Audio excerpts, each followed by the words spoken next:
Your check will be in the mail. It's funny, Bert's got all these memories of me, but I have a lot of memories of him as well. Bert, at that time, we talked different then. We said things like groovy with a straight face. And Bert was known as a real head. Say, who you got for English? Got Bert Hatlin. Oh, he's a real head. And what I remember best, other than the fact that Bert Hatlin was one of those guys who taught you that you didn't just go to school to get a job. You went to school to go to school, to learn stuff. In the winter of 1970, January, my wife claims it's always 10 degrees colder here at the university than in any of the surrounding areas because it's more or less on an island. There are two rivers. And it was about 12 degrees below zero. And I came out of the university bookstore in this very building and started to walk, and my feet went right out from under me, and I came down on my ass. And Bert at that time had this little Saab, a little red funky Saab, and he just went by and flipped me the peace sign like that. He kept on going. They were great days.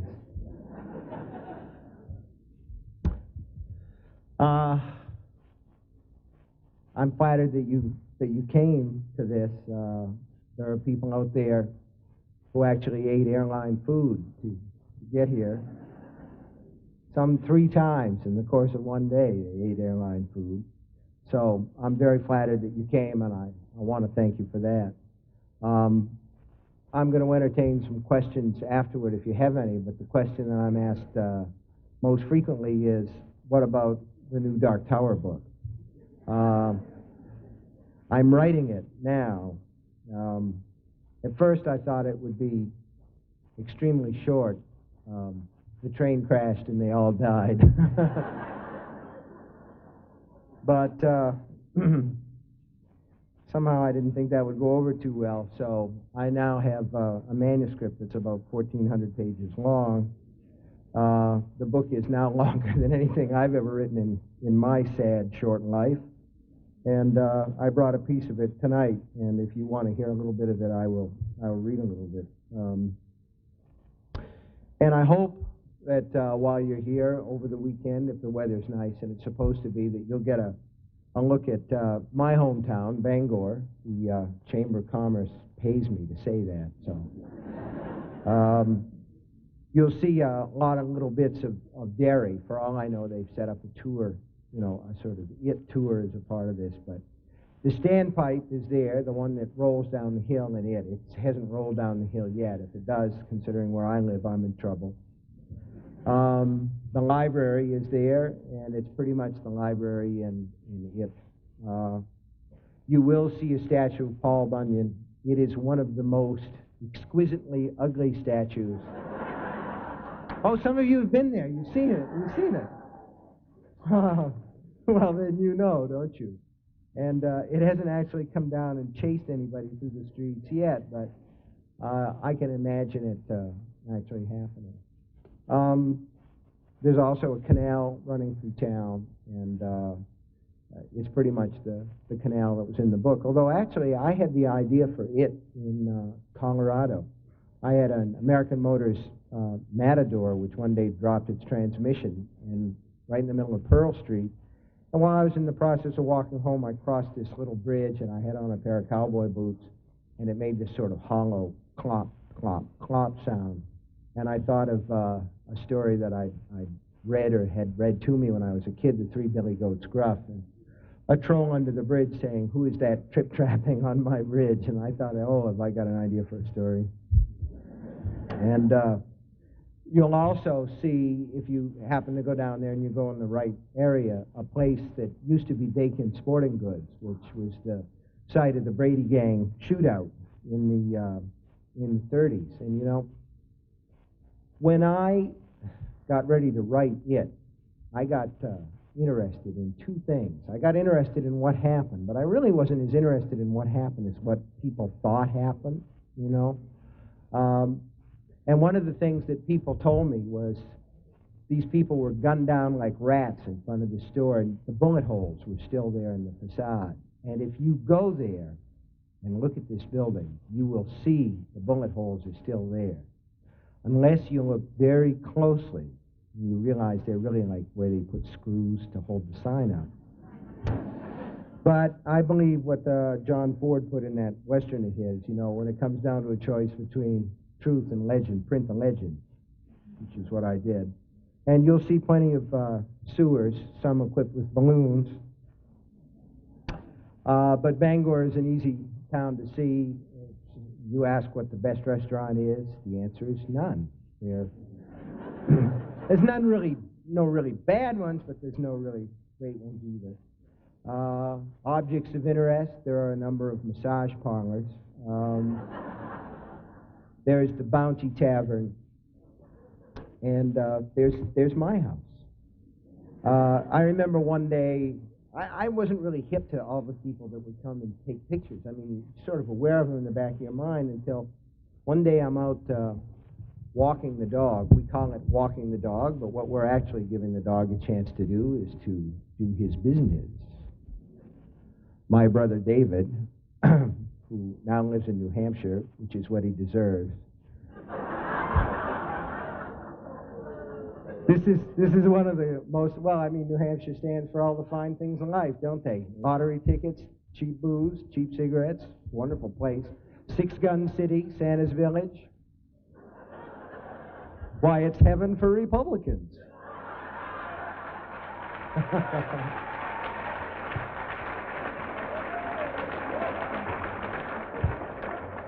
Anyway, my brother says he's going to take the dog out to do tricks. Sometimes his dog does tricks inside the house, as far as that goes. But anyway, one day I had Marlo out doing tricks, and hear this click, click, click, click, click sound, and turn around, and there's a tour bus out front, and there's like 50 people lined up along my fence taking pictures of my dog taking a dump. So that's celebrity life in Bangor, folks. Anyway, I tend to speak off the cuff when I don't have to say anything in particular, and if I do, I write stuff down, which is what I did this evening. It seems to me that there are some very clear issues related to, but not exactly centering on my work, that are floating across this conference, sort of like real ghosts in the parlor of an amusement park haunted house. One is the issue of censorship. Another is the issue of teaching popular adult fiction in schools, and a third is using high motivational materials to teach reading disadvantaged children. Now, Bert pointed out that I attended the College of Education here, and high motivational materials to teach reading disadvantaged children, this is the way you say it. You have to say it. It's like in your contract if you've been to the College of Education. Most people express this concept by saying teaching kids to read by giving them books they really like. Because I tend to approach what ideas I have through stories rather than by reasoning, let me begin by two which may or may not be related to these questions, and I'm certainly not going to try to torture them into part of what I have to say. All I can say is they're the stories that occurred to me when I thought about what I might say tonight. One has to do with the first time that I went on first time I was ever sent on a book tour. Doubleday sent me on a tour with The Shining to 7 wonderful cities in 7 wonderful days, and I tell sometimes a story about something that happened to me in Pittsburgh about the first time I was asked for an autograph. I won't tell you that story tonight, but they also sent me to Houston. And when I was down there, I was signing books. And, of course, I was there for The Shining, but the book before that was Salem's Lot. And there was a young man who came up to me who said, you know, I really love that Salem's Lot. You ought to write a squeal in that, Jenner. And I thought about this a little bit. I mean, it was like one of these It's like one of these Zen things, like the sound of one hand clapping, you know. And I'm thinking, I'm going to figure this out or I won't sleep for a week. You ought to write a squeal in that genre. Well, eventually, you know, the way that these things always happen is they click all at once. I realized he was saying you ought to write a sequel in that genre. And I chuckled to myself, remembering, you know, things like pronouncing coyote as coyote, which I don't know, I just thought they were coyotes. Jack ran as fast as he could, but he could not outrun the ravening coyotes.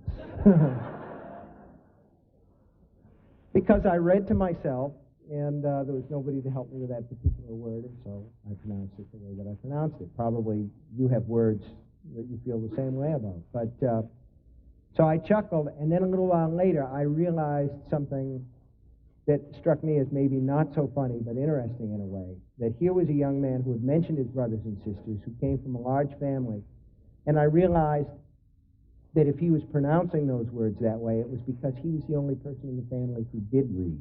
And indeed, he did come from that sort of rough-hewn family where he had discovered the books, and nobody else in the family read. And I remember him saying that he related very strongly to the works of Robert Howard, who created the character Conan the Barbarian, because Howard had come from a town in Texas that was similar to the one where this kid grew up. And again, Robert Howard was a kid who read, was the only person he knew who did, the only person who discovered it.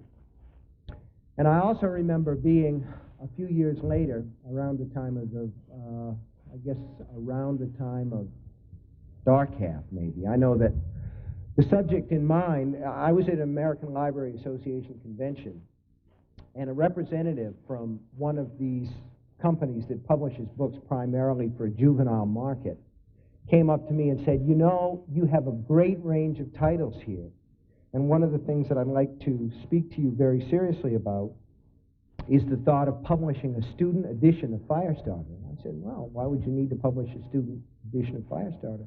Kids are reading it. And he said, well, we could go through it, and we would consult with you completely, but there are a number of questionable words, and there's some passages, and this and that and the other thing, and we could take these out and not hurt the story, and a lot of kids who find this high motivational material would read the book, they'd get it in the school and library, maybe they could teach it. I said, oh, that sounds like a great idea. I'll think about that. So I did the speech to the American librarians, and afterwards it was a cocktail party, and we were talking about this, and there were several librarians there, young women who were very dedicated and very interested and loved books and wanted to talk about my stuff. And I mentioned this, and one of these librarians turned white, and she turned right around and started away from me, you know. And I mean, she was marching. I mean, she was pissed, smoking, you know. So I grab her and I say, what's the matter? She says, I put my job on the line to keep that book in the library the way that you wrote it. And you tell me that this guy comes up and says he wants to expurgate it, and you're taking him seriously. And I said, oh, I never thought about it that way. And then I did start to think about it. I started to think about it a lot, and I'm still thinking about it, and I know that a lot of you that are here tonight are thinking about it. I'll leave it at that, and you can fit it in here where it goes, if it goes. But I've never forgotten it. Readable, interesting novels don't begin with a desire to teach, but with a desire to please. The writer of such books isn't always successful because of any particular skill, but because his loves, obsessions, and objects of fascination overlap the loves, obsessions, and fascinations of his readers. This may happen for a writer many times, as has been the case with writers as disparate as Robert Ludlum, Danielle Steele, V.C. Andrews, who continues to publish successful novels even though she's dead.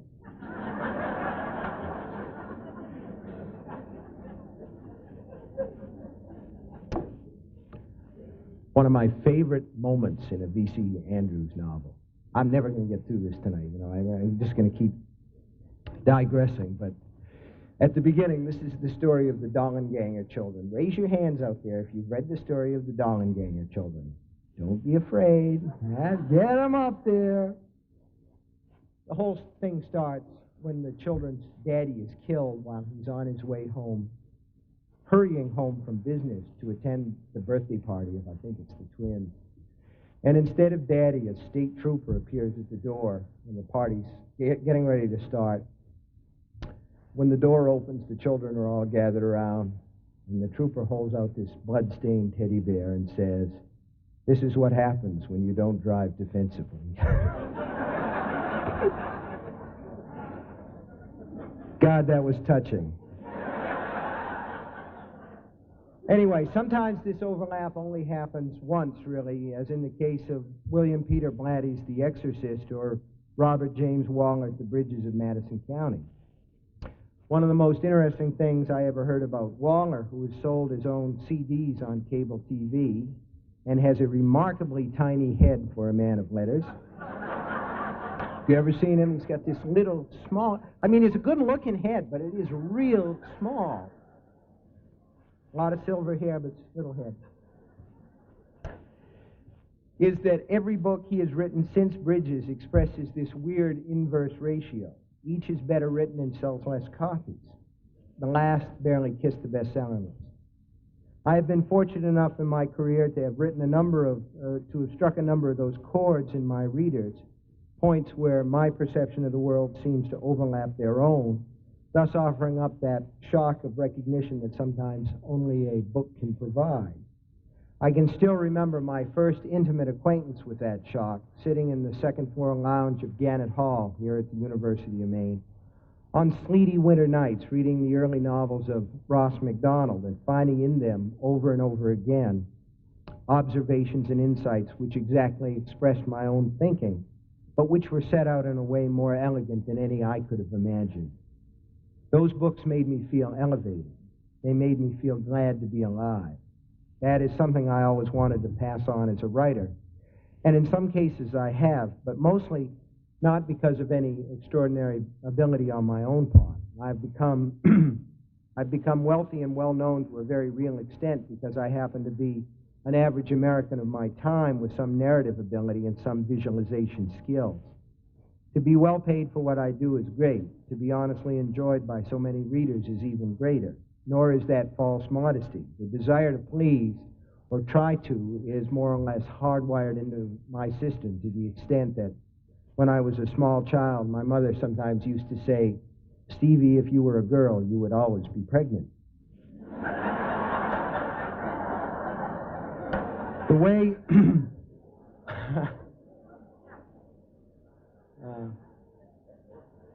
she had a lot of those. She had a lot of those. You'd ask her for something for a store, and she'd say, "You need that like a hen needs a flag." You used to go, "Like a hen needs a what?" You know, and it didn't make any sense, but it shut you up, you know. She'd say, "People have more fun than anyone except horses, and they can't."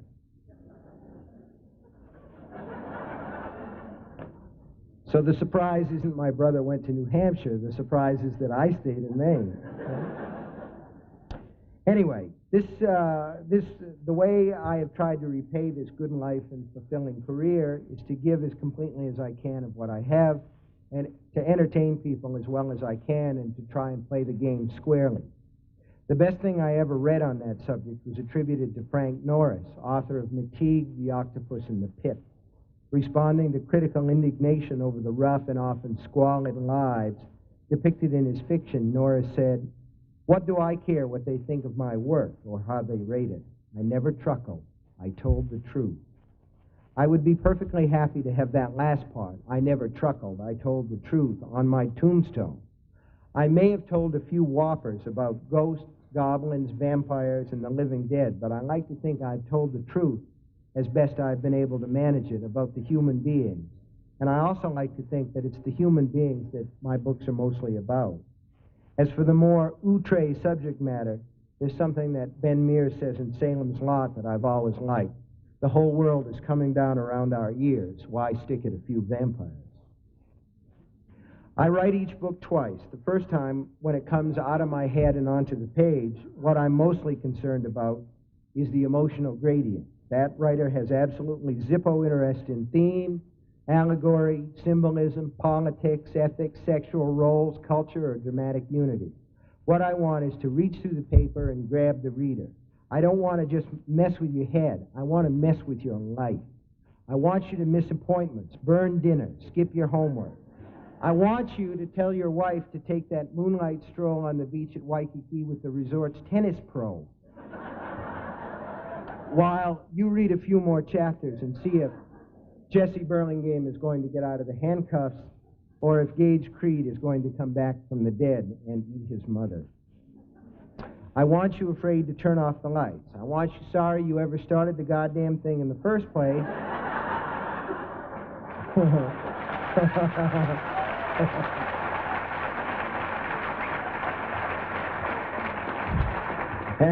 And I still don't want you able to stop.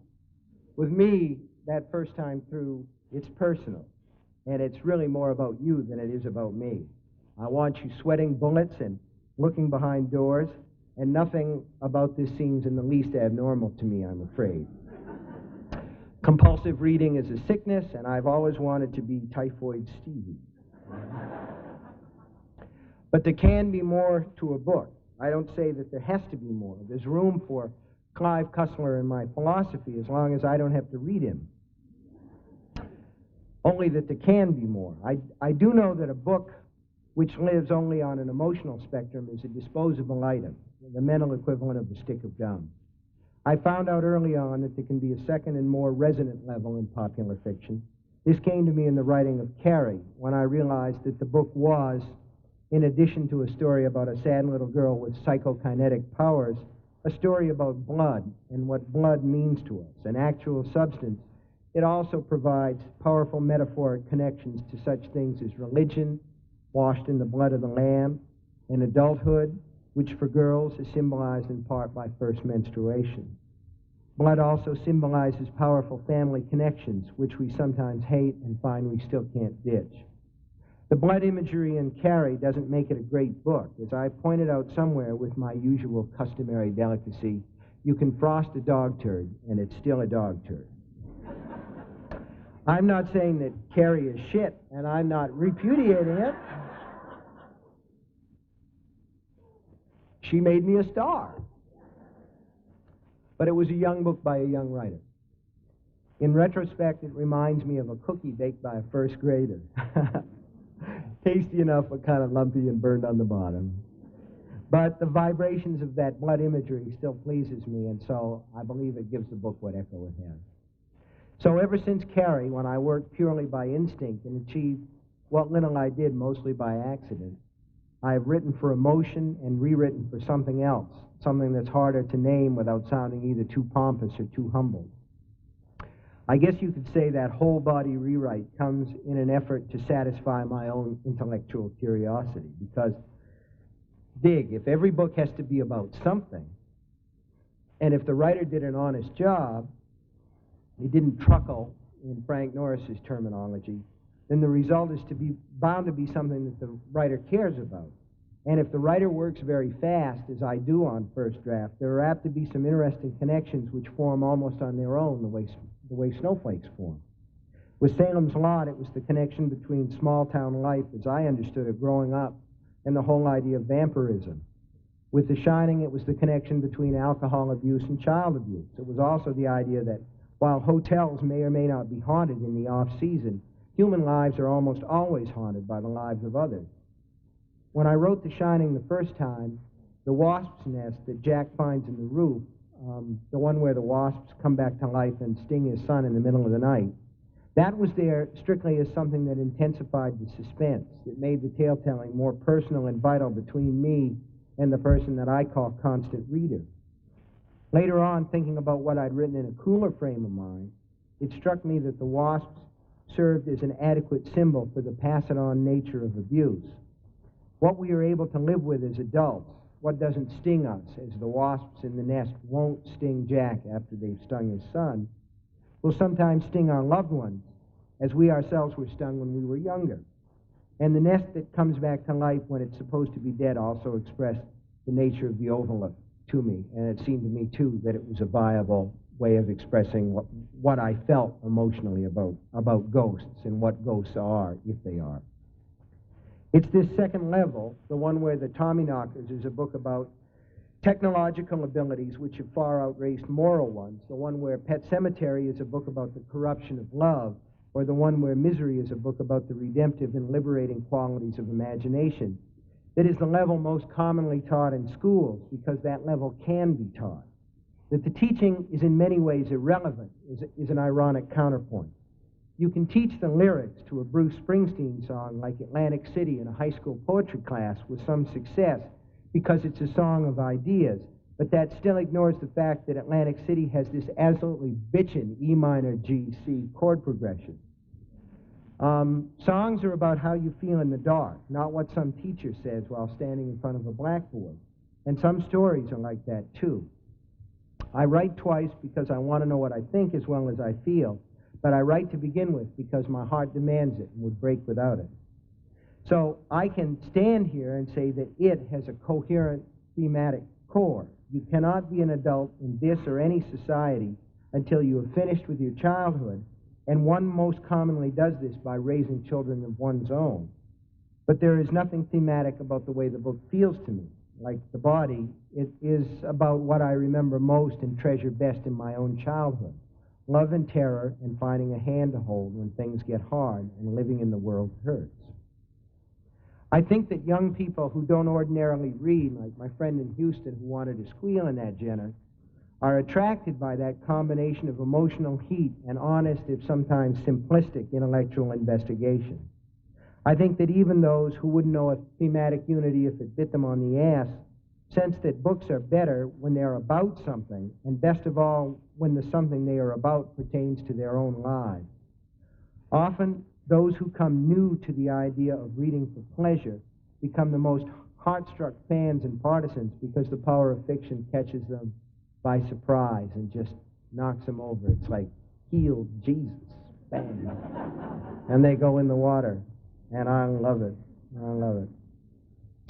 In some cases, of course, my readers are R.L. Stine fans who have recently gotten past the point where they believe, A, that snapping a girl's bra strap is suavely romantic, B, that a loud fart in study hall is the most hilarious occurrence imaginable, and C, that no rock group can express the angst of the modern junior high schooler as well as Pantera or Metallica.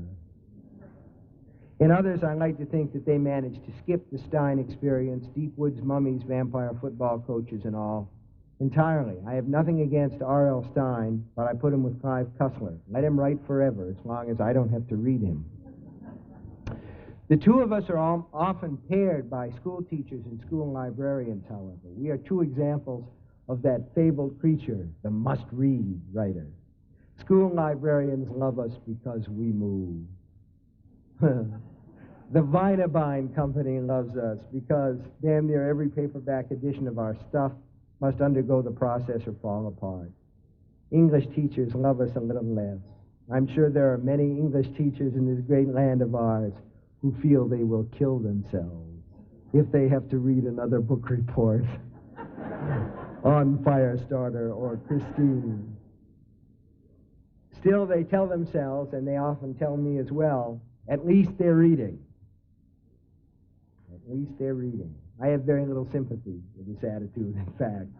If the main goal is getting the kids to read anything, never mind the good stuff like Of Mice and Men, Pride and Prejudice, or Macbeth, why not hand out Soldier of Fortune magazine, or Cosmopolitan, or teach grammatical construction with examples from the Penthouse Forum? If just getting them to read is the goal, those materials might serve even better than Bridges of Madison County or The Horse Whisperer, a book about which I may paraphrase Oscar Wilde and say, it is impossible to finish without weeping copious tears of laughter. A few cars further along on this same train of thought is the idea that reading Stephen King is somehow going to encourage kids who have never read before to try a little George Eliot or William Faulkner. Please. You know, give me a break. I just can't imagine the kid who has enjoyed The Running Man or The Long Walk moving eagerly along to The Merchant of Venice or Mill on the Floss.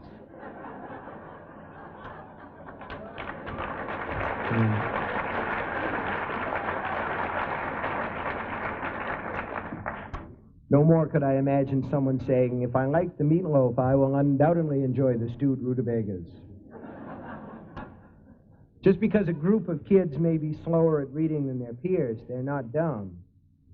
Nor am I comfortable with the idea of being a poster boy for the pleasures of reading, or the carnival barker outside the big tent telling people to hurry, hurry, hurry. If they like what they read on the outside, they're going to love what they read on the inside.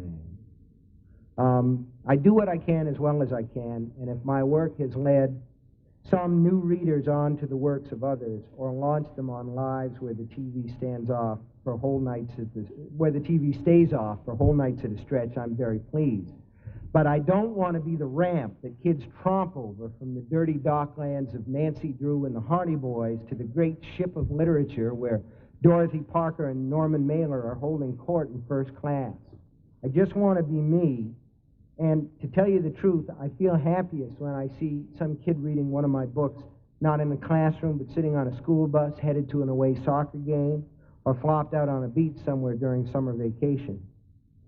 I dutifully glance at the term papers on my work kids sometimes send me, but the stories I really like are the ones about people who strike up friendships or even fall in love because they shared an interest in Stuart Redman or Dolores Claiborne or Stuttering Bill Denbrough.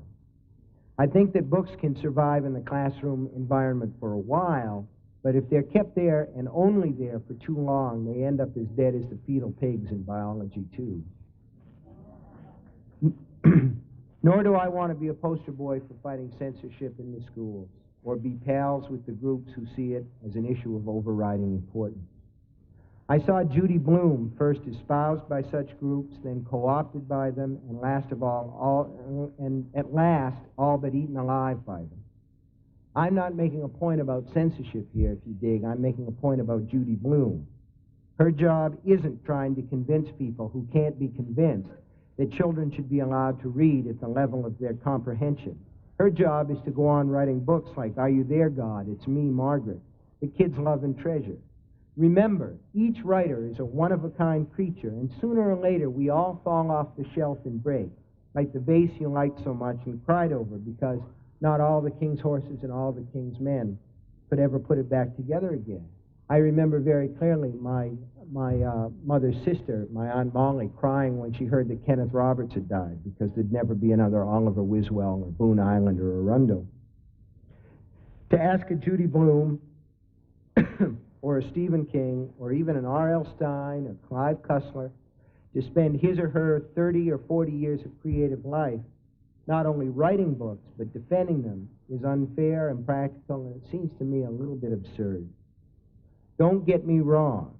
I have little or no use for censorship. I've done some PSAs on TV defending the fundamental right to read. I've given money to defeat referenda aimed at restricting the free flow of information. And if you put a V-chip on my TV remote control, you'll do it only when you pry it from my cold, dead fingers. I can tell you that.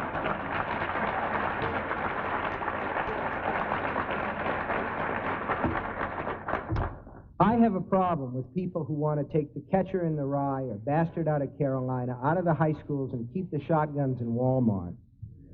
Just as I...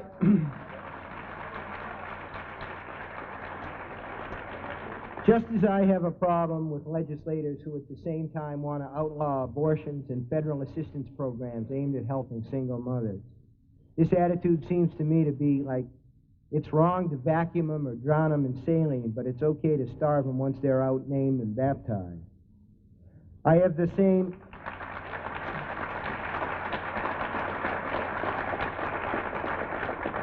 Well, I see the conservatives left early.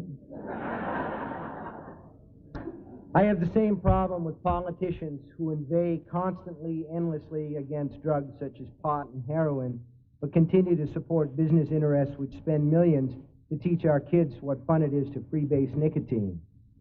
I can't think about these things too long. I go nuts. I hulk out. And one thing that's absolutely true is the toast always lands butter side down, and the Hulk don't write. So people People who want certain books out of schools or out of the libraries will tell you that they want to protect their children from certain ideas, certain words, and certain views of American life and the human condition, which they find inappropriate. The fact that they are denying these things to all the other kids around their own, well, they'll say, that's just too bad. Tough titty, said the kitty, but the milk's not warm. Push them a little further and they'll invoke family values, a phrase that more and more frequently makes me feel like falling to the floor and projectile vomiting. Censorship and the suppression of reading materials is rarely about family values and almost always about control. Who is snapping the whip, who is saying no, and who is saying go. Censorship's bottom line is this: if the novel Christine offends me, I don't want to just make sure it's kept from my kid, I want to make sure it's kept from your kid as well, and all the kids. This bit of intellectual arrogance, undemocratic and as old as time, is best expressed this way: if it's bad for me and my family, it's bad for everyone's family. Yet when books are run out of school classrooms and even out of school libraries as a result of this idea, I'm never much disturbed. Not as a citizen, not as a writer, not even as a school teacher, which I was trained to be and used to do. What I tell the kids is, don't get mad, get even. Don't spend time waving signs or carrying petitions around the neighborhood.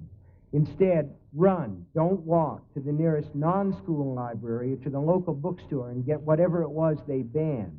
Read what they're trying to keep out of your eyes. Read what they're trying to keep out of your brain, because that's exactly what you need to know. Schools, supported by tax dollars and charged with caring for increasingly diverse student bodies in increasingly difficult and argumentative times, have a difficult responsibility when it comes to the issue of what books to teach in the classroom and what books to keep out. Parents have an equally difficult but less frequently articulated responsibility, which sometimes comes down to the decision to sit down and shut up. Easy to say, but often difficult, terribly difficult to do. Sometimes, you know, it's just best to let the kid read the book and trust him to evaluate it sensibly. In other words, trust those family values, the real working article instead of some vague concept invoked by politicians. When parents feel they must speak out against a book that's being taught or kept in a school library, there should be a review procedure that can be used in a sane fashion. I believe that those who object to certain books should be given a fair hearing, but that they should have to work just as hard to explain what's wrong with a novel or a story as the teacher does to explain in the classroom what's right with it. No fair just coming in with 23 cuss words and one sex scene marked out in yellow highlighter, which is what they always do. The objecting parent or citizen ought to be able to explain in some rational way why he or she feels the book has no redeeming social or intellectual merit.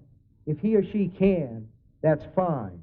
If he or she can't, which is usually the case, in my experience, give them a choice. Either give the kid the book to read and also discuss it with him at home, giving him your own perspective, or her, or yank him or her the hell out and go the homeschooling route. But appeal should always come from parents. Appeal should always come from parents. Under no circumstances do I think that pressure groups, religious pressure groups like the moral majority, should be allowed to come in and clog up the teaching process with a lot of their tiresome agendas. Most of these folks should be consigned to Jim and Tammy Faye Baker's gold-plated doghouse.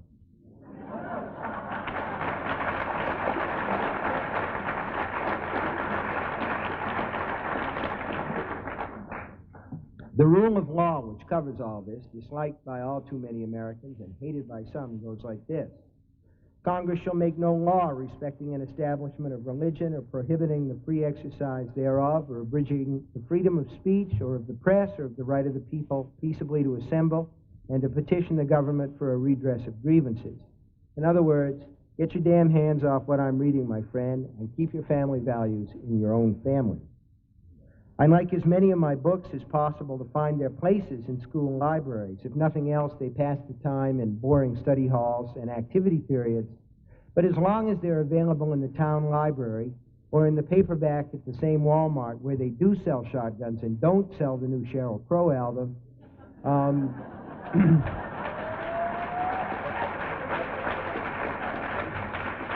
then I'm reasonably happy.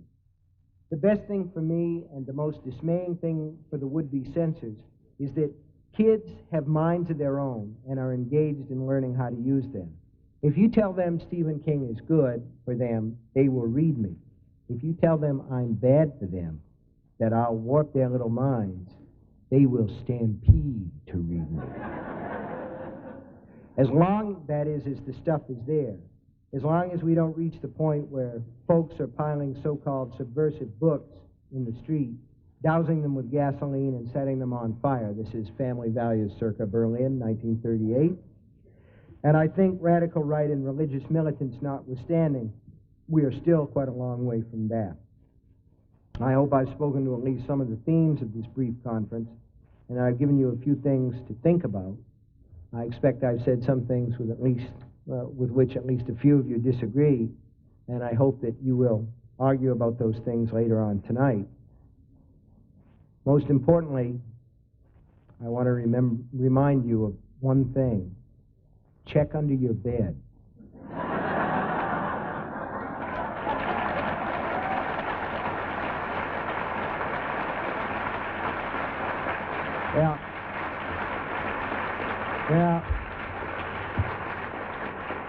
Yeah, you think that's funny now because we're all here. The lights are on, and then tonight you get in bed and say, oh, shit. I never checked. You want to check on the closet as well, all right? And I would check the back seat of your car, actually, before you got in, and a look in the trunk wouldn't hurt. It only takes a second. And I want you to remember, too, that statistics show that at every college conference there is at least one dangerous lunatic. Thank you. Do you have some questions for me? I'm sorry? Oh, you want me to read from the... Well, all right. I will in a little bit.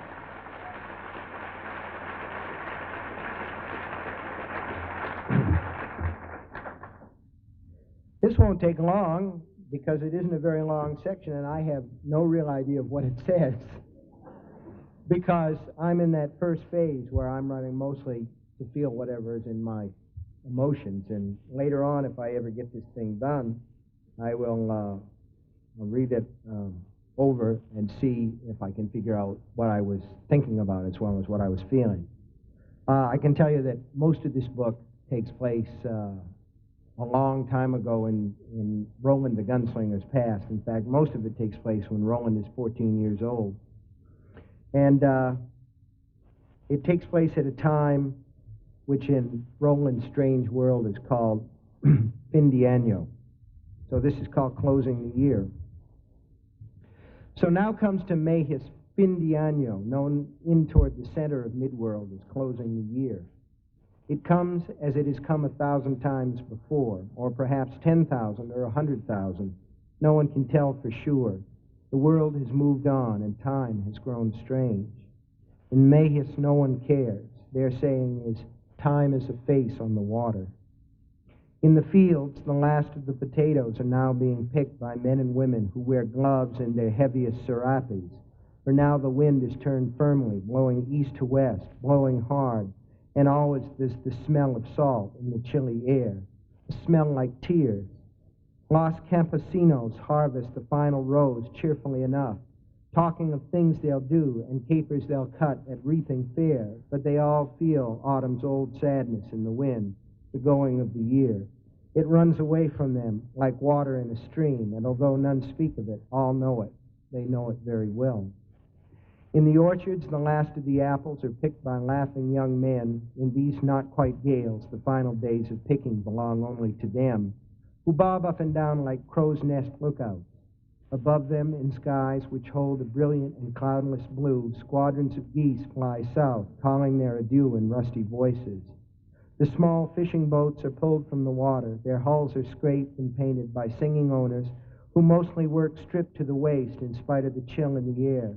They sing the old songs as they work. I am a man of the bright blue sea, all I see, all I see. I am a man of the barony, all I see is mine, oh.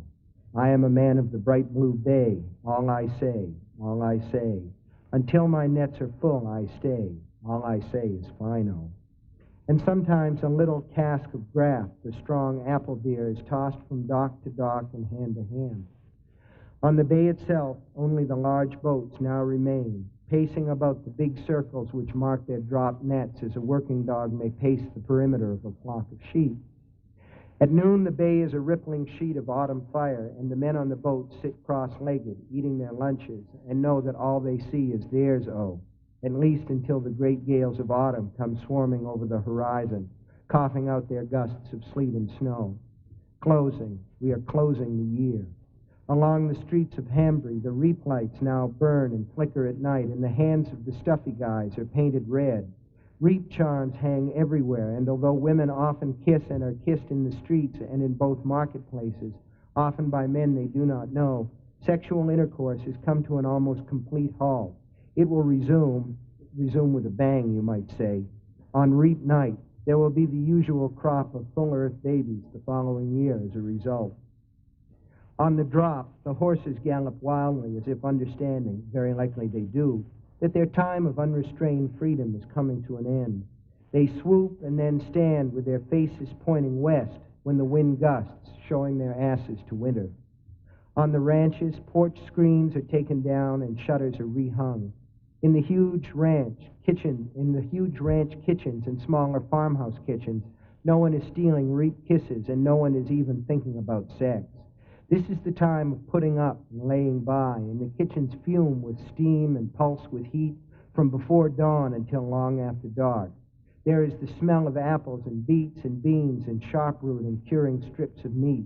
Women work ceaselessly all day and then sleepwalk to bed, where they lie like corpses until the next dark morning calls them back to their kitchens. Leaves are burned in town yards, and as the week goes on and old Demon Moon's face shows more and more clearly, red-handed stuffy guys are thrown on the pyres more and more frequently.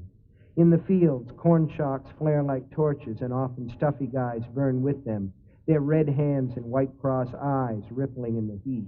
Men stand around these fires, not speaking, their faces solemn. No one will say what terrible old ways and unspeakable old gods are being propitiated by the burning of the guys, but they all know well enough.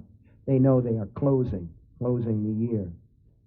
The streets rattle with firecrackers, and sometimes with a heftier big bang that makes even the placid cart horses rear in their traces and echo with the laughter of children. On the porch of the Mercantile and across the street at the Traveler's Rest, kisses, sometimes humanly open and with much sweet lashing of tongues, are exchanged, but Coral Thorin's whores, cotton gillies is what the airy-fairy ones like Gert Moggins like to call themselves, are sulky and bored. They will have little custom this week.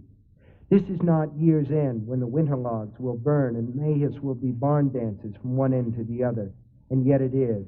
This is the real year's end, and everyone, from Stanley Ruiz standing at the bar beneath the romp to the loneliness of Fran Lengel's vaqueros out on the edge of the bad grass, knows it.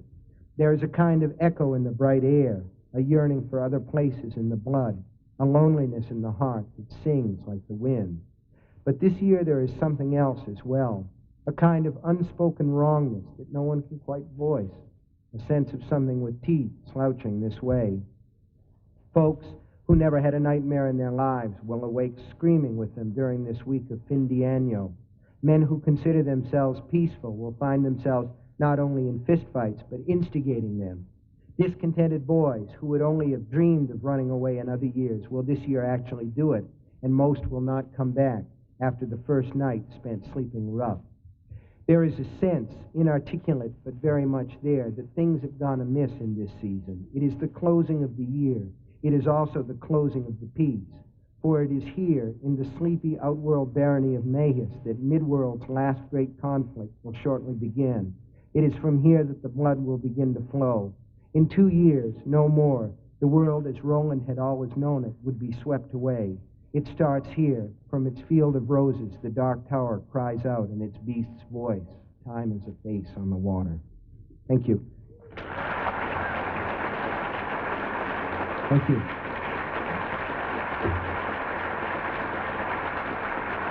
Thank you.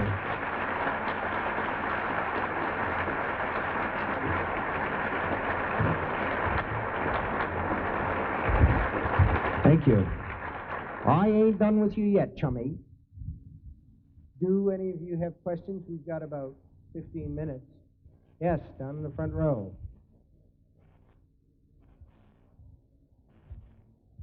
He asked if I was a novelist just beginning today, what would I do differently?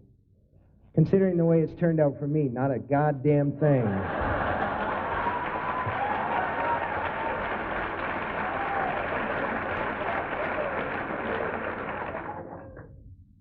Anybody else got a question? No. Well, speak up if you do. Oh, she asked, was I going to do another series like The Green Mile? I don't think so. I don't think I'd want to go back to that well again. I think there's a little bit of lift left in that particular beast, and I was delighted with the response to the story. There's a writer named John Saul who's going to try it. He's going to start a series called The Blackstone Chronicles in, what's this, October? I'm sorry, the Alzheimer's kicking in. He's going to start, I think, in February with a 6-part thing, so we'll see how it works out. I think John Saul is an okay writer, and I hope that it turns out well for him. But the one thing is you publish a novel, and the critics get to kick your ass once. When you do a novel in 6-part, they get to kick your ass 6 times,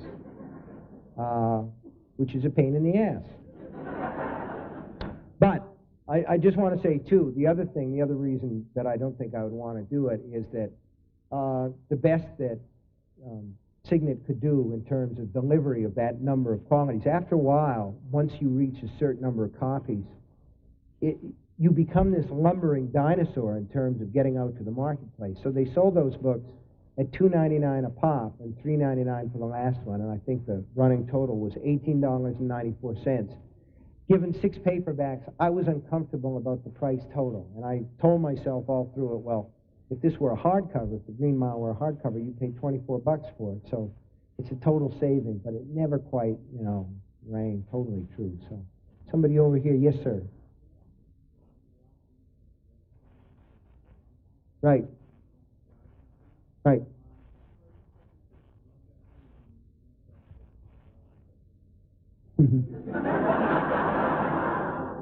Right. Mr. King, when did you stop beating your wife?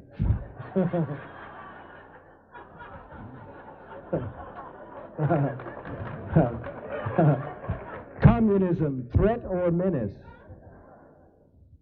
He asked if I wrote myself into a corner with the stand when the hand of God comes down out of the sky. I did and I didn't. I felt, again, toward the end, as though that was the place where the book was headed. The Stand is interesting in the sense that it starts out as a science fiction novel and becomes a fantasy novel and ends up being sort of a theological novel. But I did feel like God was sort of a late arrival in that book. Not a tremendously late arrival, but, the thing is, I just did this book, Desperation, which is a story that's set in Nevada, and God is a major character in this book. God's there almost from the beginning because, God gets bad treatment. God never gets his ups in supernatural novels, modern ones anyway. You know what I'm saying? I mean, God is like kryptonite. You know what I'm saying?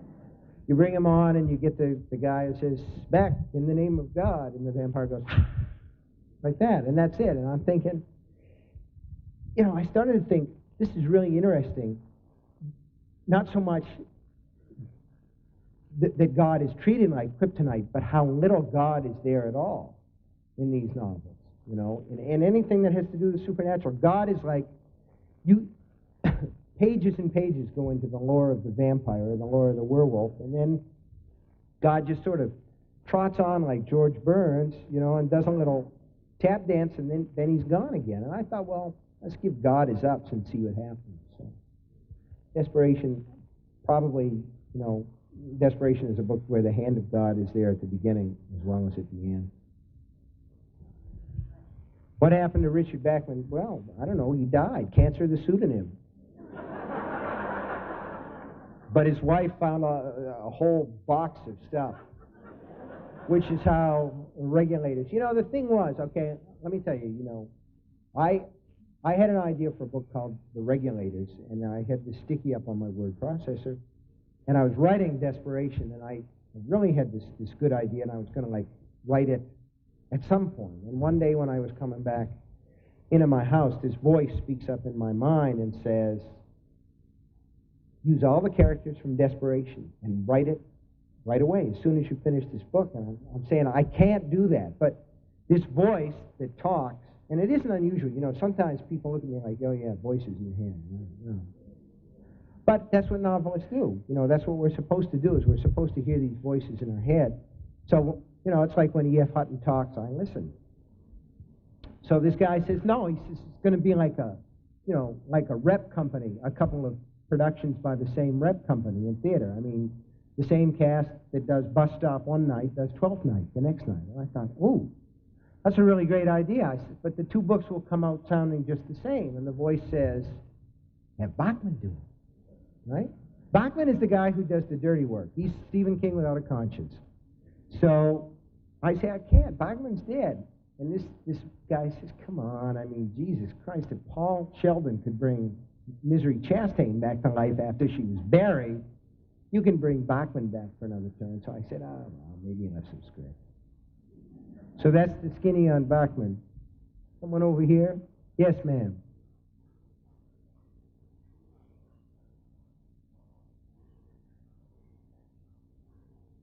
Which film? Oh, Shawshank Redemption. Well, I like that movie.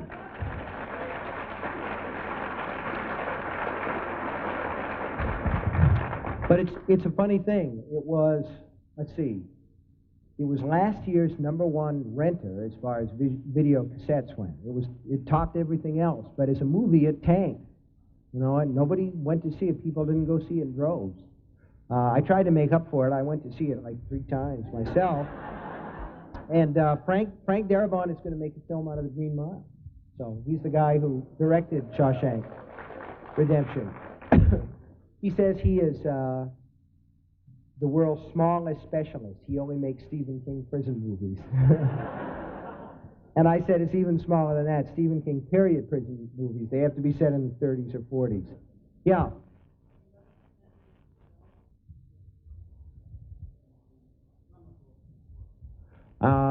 Have I ever censored myself or had anything censored? Yes, as a matter of fact, the publisher refused to run with Salem's Lot. There was a scene in Salem's Lot that they demanded that I change because they considered it to be too gruesome, and I'm going to tell you what that scene was right now. If any of you have read that book, you remember that there's a scene in the novel where the doctor tries to go down into the basement at Eva Price's rooms, and the stairs have been taken away, and there are all these knives that have been hammered through boards, and he lands on these knives. Do you remember that? I do, vaguely. You know. But in the original draft, because in Dracula, Dracula's not just a vampire, he's a master of calling these low animals, you know. Carfax, where he has his place next to the Dr. Seward's asylum, is full of rats and things. So I said, well, okay, now, this is it. The whole basement of Eva Price's rooms is full of rats. But they're all back, sort of like lined up all the way around the room outside where the light is. No way that they could be like in your motel room tonight. Right? So, in the story, they went down cellar, and Ben got away, but Jimmy, Cody, the doctor, did not, and the rats just sort of crawled all over him and kind of like munched him up alive. And Nelson Doubleday said, well, that's not my publishing house. What will I say to my friends in East Hampton? And so I changed it. But have I ever censored myself? Of course, humor and horror are two things where really your fortune or your success is pretty much based on the fact that you'll say anything at any time to anybody. I mean, you just never know when something's going to pop out, you know. So have I ever? Yes, I'm sure that I have. I'm sure. And besides, I mean, we do it all the time. Any writer does it all the time. You look at what you wrote and you say, that sucks. I have to change that because that really sucks. It's like, maybe it's a semantical quibble, but, you know, if you see you wrote a line, I'm the plumber, he said with a flush, you know. You can't leave that. You can. You've got to do something about it. You must censor that line out of your script. Yes?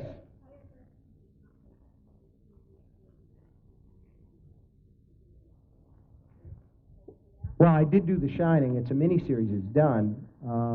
It's going to be on ABC either this winter or in May, with Steven Weber as Jack Torrance and Rebecca De Mornay as Wendy. And let's see, Elliot Gould plays the hotel manager, Ullman, the officious little prick. And Elliot Gould is quite tall. He played the part more as an officious big prick, I thought. And Melvin Van Peebles is Halloran. As far as the Kubrick version goes, two people, or one group and one person, had a say over whether or not we could make the sequel, Warner Brothers and Stanley Kubrick. Warner Brothers agreed, and Stanley Kubrick's one caveat was a form that he provided me, or his lawyers provided me, that said I would not say anything more about his version of The Shining. So, no comment. Yeah. What's my favorite book of mine? I like them all. I don't know. What is my favorite book? Yeah, that'll do. Singham's Lot in the Dead Zone. Yeah. Yeah, that's it. Yeah. Yes. Hey, Mogan. What's up?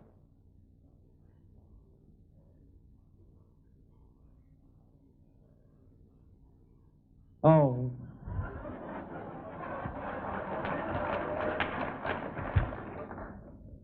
Well, definitely, you know, as a writer of horror stories and as a Boston Red Sox fan, there's a harmonic work in there.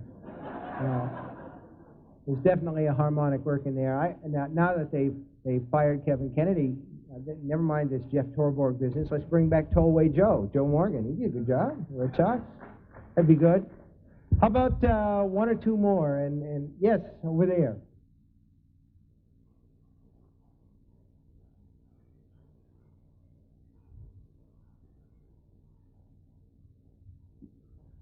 I didn't like the movie. I saw all drafts of the screenplay and just sort of passed on him. I thought he did a good job. Yeah. Oh, yes, if I'd ever go on David Letterman again. Nah, probably not.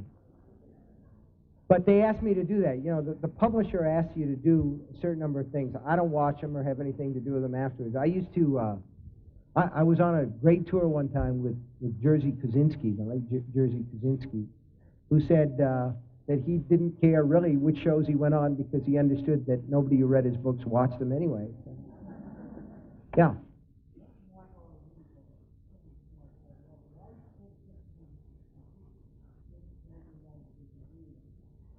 Yeah, I know. Some of the movies really have fit the... Well, never mind. I got to be careful here. The press is probably around somewhere. But, you know, some of them do bite it, that's all. I can't say why. Let's put it this way. The horror genre has a long, dishonorable history of books that are butchered for the screen because basically horror is seen as an exploitation genre. And a lot of stuff is done on a fairly low budget, and it's done fast. I remember reading that A. Merritt, the fantasy novelist, wept when he saw the silent version of Seven Footprints to Satan, and that's going back 70 years. But, you know, I really think the basic thing is the best movie you can make is in your imagination. The monster never has a zipper running up his back, and the special effects are always better in your mind. There've been some interesting movies made out of my stuff. I think that Cujo was an interesting film. Jan de Bont did the cinematography, went on and did Speed and Twister, neither of which I think are quite as interesting. Carrie was a good movie, I thought, and there's some other ones that have been made. Dolores Claiborne in Misery, I thought Misery was really, you know, pretty good. So they've varied, and one of the most interesting ones that come along is unreleased yet, and I'm not talking about Thinner. Thinner really, let's put it this way, there are some beautiful exteriors of the Camden area. Once you get beyond that, you're in a Leicester country, you know. But a young man named Mark Pavia has made a film out of the Night Flyer, starring Miguel Ferrer as the tabloid reporter who goes chasing after this vampire with a private pilot's license. And it's an excruciating movie. It's so scary. I mean, I don't know what will happen to it as a result of the great Satans that sit on the ratings board. They're the Grinches that stole Halloween, as far as I'm concerned, in a lot of cases. But right now, it's sort of an interesting film. But the fact is, yes, a lot of them are not that good, and I think a lot of it is that crucial 9 yards between where the movie has to leave off and where your imagination picks up. Could I have maybe one more? In the back. Okay, yeah, you. Would I sing for you?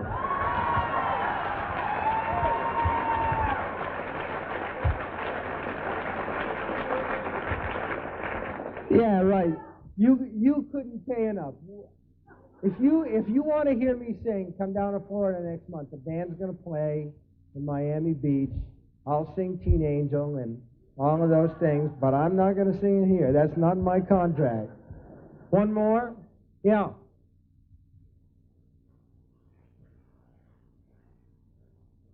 Oh, the other scripts that Bachman's wife found. Actually, there are a couple of interesting things in that box, but I haven't really had a chance to investigate them fully. Now, I want to. I have a guy that I have to invite up here. Bob, where are you? Right here. Well, come on up. I want to thank you all very much for being so patient. Thank you. And thank you. And enjoy your weekend.